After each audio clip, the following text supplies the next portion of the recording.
Franchement, Shiro, tu m'as impressionné. Donner un coup de poing à une meuf, même si c'est une meuf, mais voilà, tu vois, c'est comment. Mais franchement, je t'ai mal jugé. Au début, je t'avais dit, ouais, tu mérites pas ta place de Kage. Mais non, tu t'es sorti tout seul. T'as juste un peu, tu les as un peu juste chambrés, faire genre, tu te laisses faire, mais en fait, non, en fait, franchement, tu mérites ta place de Kage. Et c'est pas du suçage, s'il vous plaît. Donc, franchement, tu mérites. J'ai rien dit. Je regrette tout ce que j'ai dit. Young Savage, why you trapping so hard? Why these niggas capping so hard? Why you got a 12-car garage? Why you pulling out these rappers' cards?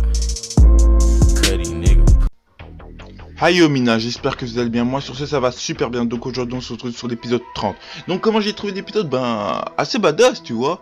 Shoichiro qui montre vraiment que c'est un Hokage parce que dans l'épisode précédent il s'est fait prendre facilement, donc j'avais pas compris pourquoi il a fait ça. Et aussi tu vois tout le groupe là, le groupe du brouillard du sang là. En fait j'ai l'impression que tu vois les épées, enfin je sais pas comment ça s'appelle mais tu vois, je calcule pas les épées, tu vois comment ça s'appelle, tu vois leur nom, j'ai oublié leur nom.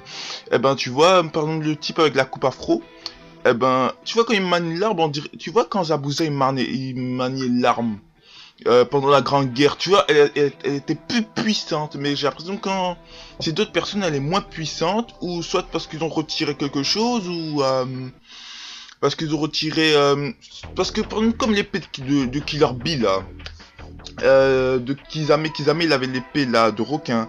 Et ben maintenant elle est beaucoup plus petite et avec leur elle était beaucoup plus grosse. Donc je sais pas si c'est avec les flux du temps ou c'est parce qu'ils ont tué les choses qui étaient à l'intérieur ou ils assortent plus le chakra. Ça je sais pas. Ou soit maintenant c'est des armes de collection, voilà comme les voitures, tout ça.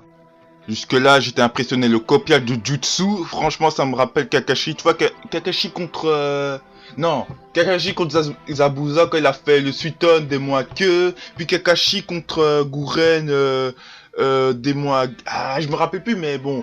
Mais je me rappelle que Kakashi aussi fait la même chose. C'était assez badass. Tu vois, les copies de Jutsu, c'est stylé, mais c'est mieux que tu inventes ton propre Jutsu. Mais c'est stylé. Donc après, je me dis ça Kakashi sort de ce corps. Même Sasuke aussi le faisait, je pense. Sasuke avec Rock Lee. Comment ça s'appelle? Tornade de Konoha, je crois, je sais plus, truc du Lotus, je me rappelle plus trop, mais franchement, ça me rappelait l'ancien Naruto, même si il y a des choses qui sont vraiment décalées dans Boruto.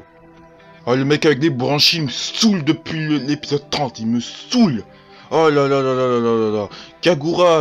Yagura, franchement, tu sais pas. Je vais. Bon, bref, tu sais pas réfléchir par toi-même, t'es obligé de l'écouter. Non, putain. Et depuis un moment, et en plus je t'ai dit, comme je t'avais dit dans enfin qu'est-ce que j'avais dit au début, que en fait l'épée du mec, elle est beaucoup plus petite que celle de Killer Bee quand Killer Bee la possédait. Quand Killer Bee la possédait, elle était beaucoup plus grosse.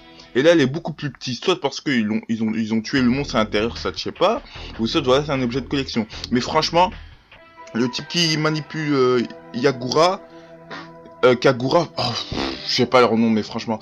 Bon, les Yagura, ben franchement, vous êtes trop, votre mental est trop facile à manipuler. Tu peux le dire, saute par la fenêtre, il va sauter par la fenêtre. En plus, minimum, ce type, il doit avoir même 17 ans ou 12 ans, un truc comme ça. Le type, il se fait manipuler facilement. En même temps, ouais, ok, il y a une blessure ou quoi, mais comme tu vas te faire manipuler, puis après, il va te rien faire, et puis après, non, bitch, non, bitch, bitch, no, bitch, no, bitch, no, franchement, non, arrête. Ouais, qu'est-ce qui se passe dans Boruto? Sarada devient SSJ2, là, oh là là là là.